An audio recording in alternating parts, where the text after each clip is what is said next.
तो चलिए जी दुकान खोलते हैं, यानी कि क्लास को शुरू करते हैं। और आज की क्लास में हम एक नया चैप्टर शुरू करने वाले हैं, चैप्टर नंबर 5, जिसका नाम है ऑर्गेनाइजिंग। ऑर्गेनाइजिंग के बारे में पहले चर्चा करते हैं नॉर्मल तरीके से, उसके बाद बिजनेस के तरीके से भी आपको मैं समझाऊंगा ऑर्गेनाइजिंग का मतलब क्या है। देखो लास्ट चैप्टर में हमने क्या पढ़ा था, प्लानिंग के बारे में पढ़ा था। प्लानिंग क्या होती है? जब हम कुछ ऑब्जेक्टिव को अचीव करने के लिए उसके लिए प्लानिंग करते हैं कि ये काम हम करेंगे तो हमारा ऑब्जेक्टिव अचीव होगा। ठीक है जी। तो उस प्लानिंग में जो हमने काम डिसाइड करे हैं, अब वक्त आ गया है कि उस प्लानिंग पर अमल लाया जाए, यानी कि उस पर काम किया जाए। अब जब हम काम करने जाएंगे तो हमारे पास कुछ हथियार भी तो होने चाहिए ना, जिनके द्वारा हम काम करने बैठते हैं। आपने कभी वेल्डर देखा होगा अपने आसपास, वो क्या करता है? वेल्डिंग करता है, अपने मुंह पे मास्क लगाता है और एक मशीन से वेल्डिंग कर रहा होता है। तो वो उसका हथियार था, यानी कि वो उसका रिसोर्स है, ताकि वो वेल्डिंग कर सके, अपना ऑब्जेक्टिव अचीव कर सके। ऐसी आपने ये मूवी देखी होगी, मांझी द माउंटेन मैन। इसकी क्या जिद थी? इसकी जिद ये थी, इसका ऑब्जेक्टिव ये था कि मैं पहाड़ को तोड़ के रहूंगा। तो इसने क्या करा था? एक हथौड़े से पूरे पहाड़ को तोड़ दिया था। हालांकि इसको 20 साल लगे थे, कंसिस्टेंट था, 20 साल में एक पहाड़ खोद दिया था, सिर्फ और सिर्फ एक हथौड़े की मदद से। हथौड़ा क्या था? इसका रिसोर्स था, जिससे कि इसने अपने ऑब्जेक्टिव को अचीव करा। आप अपने स्कूल में देखते होंगे काफी सारे फंक्शंस होते हैं। तो फंक्शंस होते हैं तो ऑब्जेक्टिव क्या है आपके स्कूल का? कि कोई फंक्शन ऑर्गेनाइज करा जाए। उसके लिए प्लानिंग करी जाती है पहले। फिर प्लानिंग में आपको कुछ रिसोर्सेज की जरूरत पड़ती है, जैसे कि ये कारपेट वगैरह लगाना है, माइक्स लगाने हैं, बैनर वगैरह लगाना होता है, काफी कुछ अरेंजमेंट करना पड़ता है। तो वो क्या है? उस इवेंट के रिसोर्सेज हैं। उस रिसोर्स के बिना आपका ऑब्जेक्टिव अचीव नहीं हो सकता। तो यानी कि जो आपने प्लानिंग करी है, उस प्लानिंग को इंप्लीमेंट करने के लिए, यानी कि उस प्लानिंग पर काम करने के लिए आपको कुछ रिसोर्सेज की जरूरत पड़ती है। उन रिसोर्सेज को ही हमें क्या करना पड़ता है? ऑर्गेनाइज करना पड़ता है ऑर्गेनाइजिंग में। ठीक है। Once the plan have been laid down and objectives specified therein, ठीक है ना। एक बार आपने प्लान बना लिया और ऑब्जेक्टिव भी तैयार कर लिया कि क्या ऑब्जेक्टिव करना है, the next step is to organise resources. अगला स्टेप होता है कि रिसोर्सेज को ऑर्गेनाइज करो, यानी कि अरेंजमेंट करो रिसोर्सेज का, in a manner which leads to accomplishment of objectives, है ना। इस तरीके से आपको रिसोर्सेज अरेंज करने हैं ताकि उनका आप यूज करो और जो ऑर्गेनाइजेशन का ऑब्जेक्टिव है या जो भी आपका ऑब्जेक्टिव है उसको अकॉम्प्लिश करो, यानी कि उसको पूरा कर सको। ठीक है जी। तो ये तो था नॉर्मल तरीके से, अभी मैंने आपको समझाया। अब थोड़ा हम बिजनेस स्टडीज पढ़ रहे हैं तो हम बिजनेस के तरीके से भी समझ लेंगे ऑर्गेनाइजिंग बिजनेस में क्या होती है। ठीक है ना। सबसे पहले मैं आपको लेके चलता हूं। देखो बच्चों, मेरा एक एग्जाम्पल है जो बेहतरीन एग्जाम्पल है, फर्स्ट क्लास में भी मैंने समझाया था। ये एग्जाम्पल दोबारा से थोड़ा सा जल्दी से रिपीट कर देता हूं। ठीक है जी, एक सेकंड। चलो, मैं एक बिजनेस करना चाहता हूं, फर्नीचर बनाना चाहता हूं। फर्नीचर का बिजनेस होगा, यानी कि मैं कुर्सियां और टेबल बनाऊंगा और मार्केट में इसको बेचूंगा, और ये जो प्रॉफिट दिख रहा है आपको लिखा हुआ, ये प्रॉफिट में कमाऊंगा। मेरा ऑब्जेक्टिव क्या है? मेरा ऑब्जेक्टिव है प्रॉफिट कमाना। तो इसके लिए मैंने कुछ प्लानिंग करी कि भैया मैं मार्केट में ऐसे ऐसे बेचूंगा इसको और प्रॉफिट कमाऊंगा। मगर मैंने क्या कहा था? प्लानिंग को करने के लिए हमको कुछ रिसोर्सेज की जरूरत पड़ती है। तो बिजनेस को शुरू करने के लिए मेरे को कुछ रिसोर्सेज की जरूरत पड़ेगी। और रिसोर्स क्या है? सबसे पहले तो मेरे को पैसे की जरूरत पड़ेगी, मनी भी क्या है? एक रिसोर्स है। मेरे को लेबर की जरूरत पड़ेगी, यानी कि मेरे पास इंप्लॉइज होने चाहिए जो मेरे लिए कुर्सियां और टेबल बनाएंगे। तो ये कौन से रिसोर्स होगा? ये ह्यूमन रिसोर्स हो गए। ह्यूमन रिसोर्स भी मेरे को चाहिए होंगे। ठीक है जी। मेरे को रॉ मटेरियल की भी जरूरत पड़ेगी। रॉ मटेरियल यानी कि जो कुर्सियां और टेबल है, ये मान लो लकड़ी की बनेंगी, तो मेरे पास रॉ मटेरियल यानी कि लकड़ी होनी जरूरी है। ठीक है जी।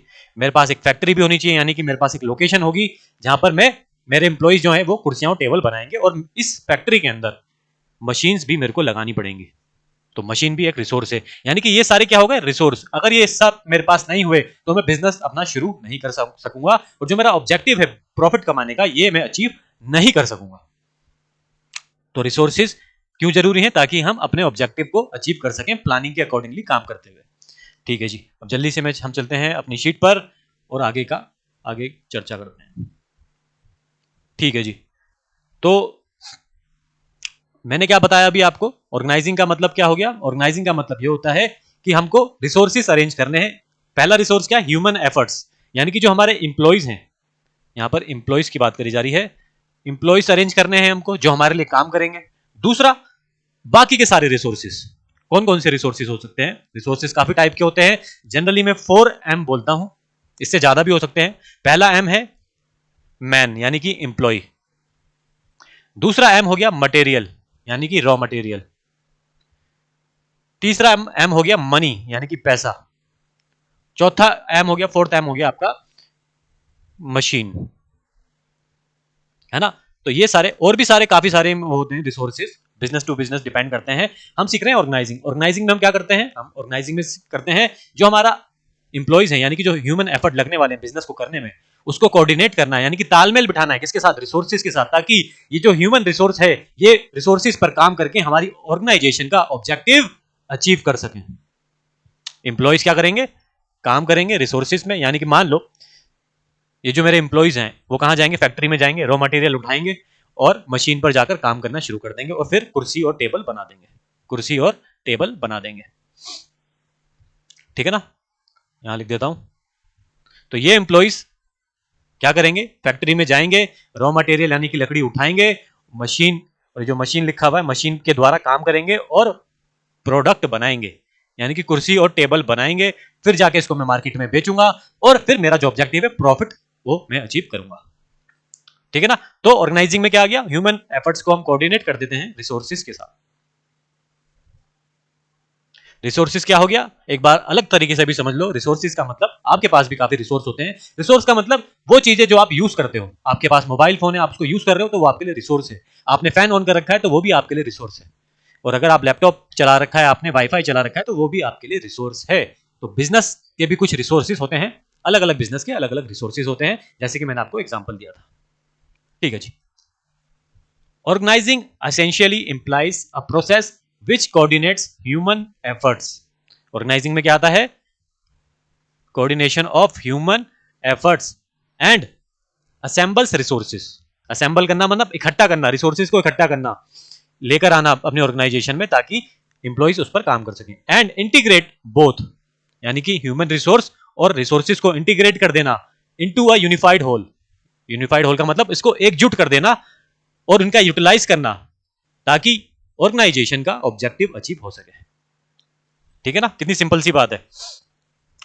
Organising can be defined as a process that initiate implementation of plan. वही बात आ गई ना, ऑर्गेनाइजिंग का मतलब क्या हो गया, एक ऐसी प्रोसेस है, ऑर्गेनाइजिंग एक ऐसी प्रोसेस है जो शुरू होती है इंप्लीमेंटेशन ऑफ प्लान, यानी कि जो प्लान बनाया था ऑब्जेक्टिव अचीव करने के लिए उसको इंप्लीमेंट करना, प्लान को इंप्लीमेंट करना। प्लान को इंप्लीमेंट करेंगे तो हमें कुछ रिसोर्सेज की जरूरत पड़ती है, तो उन रिसोर्सेज को अरेंज करना ही ऑर्गेनाइजिंग होता है।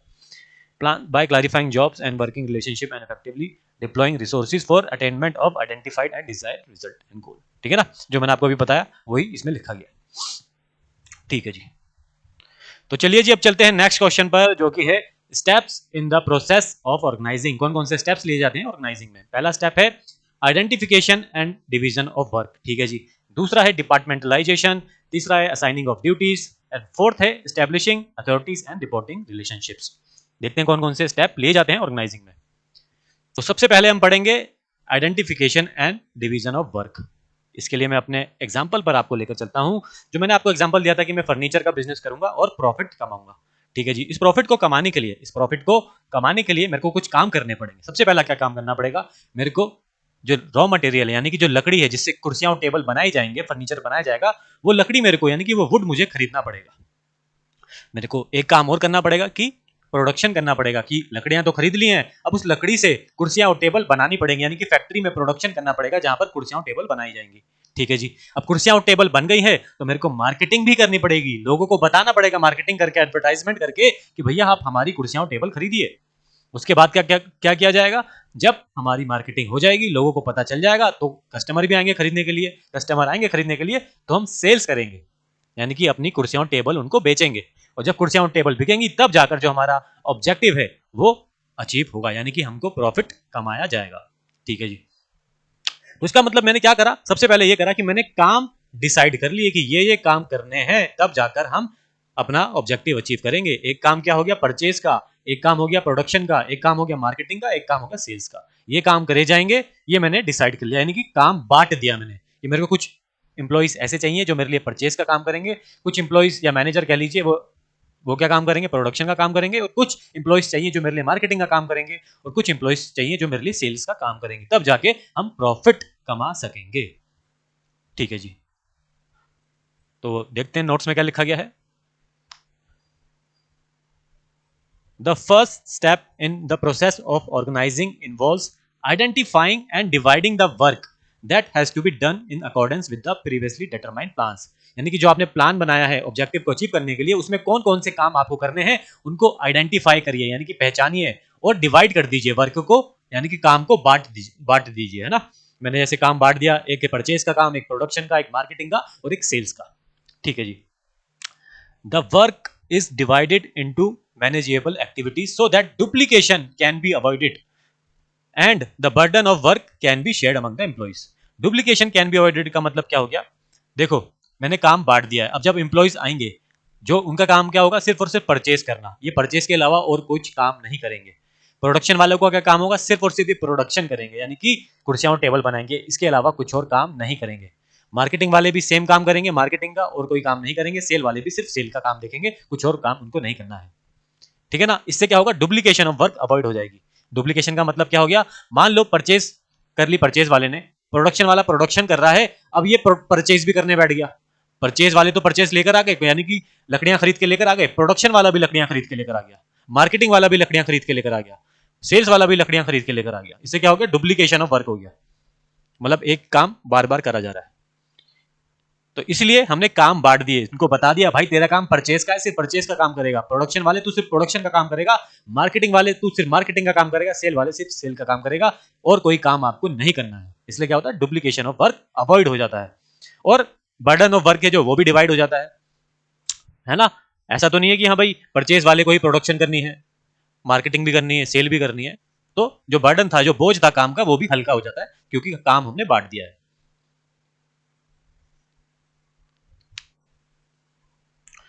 तो इसमें भी हमने वही पढ़ा था ना, the work is divided into manageable activities so that duplication can be avoided and burden of work can be shared.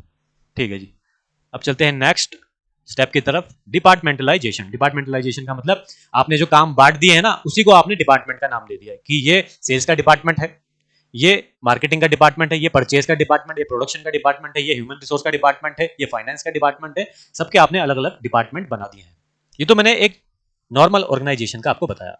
कभी कभी क्या होती है, बड़ी बड़ी ऑर्गेनाइजेशन होती है, बड़े बड़े कॉर्पोरेट होते हैं, वो क्या करते हैं डिपार्टमेंट, वो कैसे डिपार्टमेंटलाइजेशन करते हैं? एक कंपनी है टाटा, उसका जो नॉर्थ इंडिया में एक ऑफिस है, उसको नाम दे दिया नॉर्थ इंडिया का एक ऑफिस डिपार्टमेंट। साउथ इंडिया में एक ऑफिस है, उसको भी डिपार्टमेंट बना दिया। एक ईस्ट इंडिया में है, एक वेस्ट इंडिया में है। तो हम टेरिटोरी वाइज यानी कि ज्योग्राफिकल वाइज भी डिपार्टमेंट बना देते हैं। कई बार हम प्रोडक्ट वाइज भी बना देते हैं। एक कंपनी है हिंदुस्तान लीवर, उसके कितने सारे प्रोडक्ट हैं, पतंजलि के कितने सारे प्रोडक्ट हैं, है ना। तो हो सकता है एक प्रोडक्ट है, मान लो फेस वॉश, फेस वॉश के लिए एक डिपार्टमेंट बना दिया, और शैम्पू के लिए अलग से एक डिपार्टमेंट बना दिया, मेडिसिन के लिए अलग से डिपार्टमेंट बना दिया। कंपनी एक ही है, अलग अलग डिपार्टमेंट है प्रोडक्ट वाइज। ठीक है ना। तो हम ज्योग्राफिकल वाइज भी, एरिया वाइज यानी कि, और प्रोडक्ट वाइज भी डिपार्टमेंटलाइजेशन कर देते हैं। ठीक है। और जैसे कि मैंने बताया अपने एग्जांपल में, सेल डिपार्टमेंट और ये सारे डिपार्टमेंट, मार्केटिंग वगैरह, इस तरीके से भी डिपार्टमेंटलाइजेशन करा जाता है। ठीक है जी। Once work has been divided into small manageable activities, then those activities which are of similar nature are grouped together. वही बात बोल दी ना कि जैसे ही आपने वर्क को डिवाइड कर दिया, मैनेजेबल एक्टिविटीज जिसको आप मैनेज कर सको, वो वाले काम, आपने वर्क को डिवाइड कर दिया है। अब क्या करना है? आपने ग्रुप बना दिया है, उस ग्रुप को ही हम डिपार्टमेंट कहते हैं। ठीक है ना। आपने ग्रुप बना दिया कि भाई परचेज वाला ग्रुप ये है, परचेज के सारे एम्प्लॉइज इस ग्रुप में रहेंगे, मार्केटिंग वाले इस वाले ग्रुप में रहेंगे, सेल्स वाले इस ग्रुप में रहेंगे। तो आपने ग्रुप्स बना दिए हैं, उसी को नाम दे दिया गया है डिपार्टमेंटलाइजेशन का, यानी कि आपने डिपार्टमेंट्स बना दिए हैं।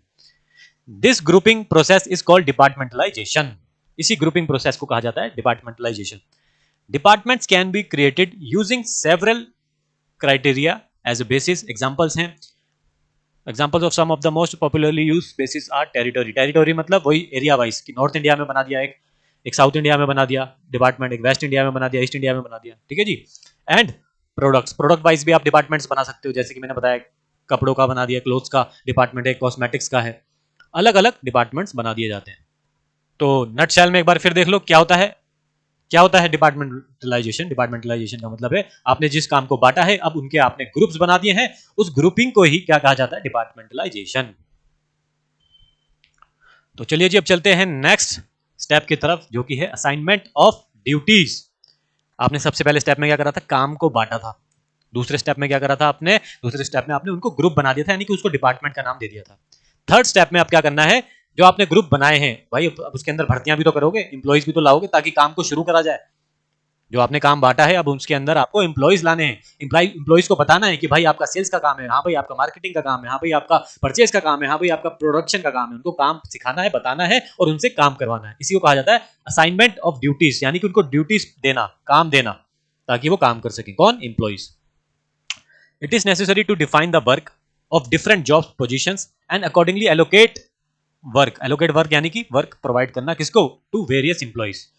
जो इतने सारे एम्प्लॉइज हैं उनको क्या करना है? वर्क प्रोवाइड करना है, जो आपने ग्रुप बनाए थे उसके accordingly. Once department have been formed, once department have been formed, each of them is placed under a charge of an individual. हर डिपार्टमेंट का एक वो होता है चार्ज लेने वाला इंसान, यानी कि आप उसको मैनेजर कह सकते हो, यानी कि जो उस डिपार्टमेंट की रिस्पॉन्सिबिलिटी लेता है। तो इसमें उसकी बात करी जा रही है, the charge of an individual. Jobs are then allocated to the members of each department. जो हर डिपार्टमेंट है ना उसके अंदर जॉब्स एलोकेट करी जाती हैं, यानी कि काम दिए जाते हैं मेंबर्स को, यानी कि जो एम्प्लॉइज हैं उसकी बात करी जा रही है। In accordance to their skills and competency, जो उनकी स्किल्स है एम्प्लॉइज की, जो उनकी कॉम्पिटेंसी यानी कि जो उनकी योग्यता है, उसके अनुसार उनको काम दिया जाता है। अगर कोई सेल्स करने में काफी अच्छा है, काफी तगड़ा है सेल करने में, तो उसको सेल्स का काम दिया जाएगा। अगर कोई परचेस करने में बहुत अच्छा है तो उसको परचेस का काम दिया जाएगा। अगर कोई किसी की स्किल्स है बड़ी अच्छी प्रोडक्शन करने में, तो उसको सिर्फ प्रोडक्शन का काम दिया जाएगा। तो उसकी स्किल और योग्यता यानी कि कॉम्पिटेंसी के अकॉर्डिंग उसको काम दिया जाएगा। It is essential for effective performance that a proper match is made between nature of a job and ability of the individual। यानी कि जो एबिलिटी है इंडिविजुअल की और जो नेचर ऑफ ए जॉब है उसके अकॉर्डिंगली काम करवाया जाएगा। ठीक है ना? अगर से वही बात आ गई, अगर सेल का काम करना आता है तो उसको सेल के डिपार्टमेंट में ही भेजा जाएगा। The work must be assigned to those who are best fitted to perform it well. तो उन्हीं को काम दिया जाएगा जो उस काम के लिए फिट बैठते हैं, right person on the right job. तो चलिए अब चलते हैं नेक्स्ट और लास्ट स्टेप की तरफ, जो कि establishing authority and reporting relationship. सबसे पहले स्टेप में क्या करा था? सबसे पहले करा था काम को बांट दिया था। दूसरे स्टेप में उनके ग्रुप बना दिए थे और डिपार्टमेंट का नाम दे दिया था। तीसरे में हमने क्या करा था? भर्तियां करी थी, यानी कि एम्प्लॉइज को काम दिया था, काम सिखाया था, काम बताया था कि आपका ये काम है, आपका ये काम है, आपका ये काम है। ठीक है जी। फोर्थ स्टेप में क्या करा जाएगा? भाई एक मैनेजर भी तो होना चाहिए ना। ये जो एम्प्लॉइज हैं वो किससे ऑर्डर लेंगे? कौन काम बताएगा उनको बार बार कि आपका काम ये है, आपका काम ये है, आपका काम ये है? एक मैनेजर होगा डिपार्टमेंट में। ये जो मैनेजर है ये एम्प्लॉइज को क्या करेगा? अथॉरिटी देगा, उनको रिस्पॉन्सिबिलिटी देगा कि भाई तुम्हारा ये काम है, तुम इस काम के लिए रिस्पॉन्सिबल हो, आपको ये अथॉरिटी दी जाती है, आप इस काम के लिए रिस्पॉन्सिबल हो।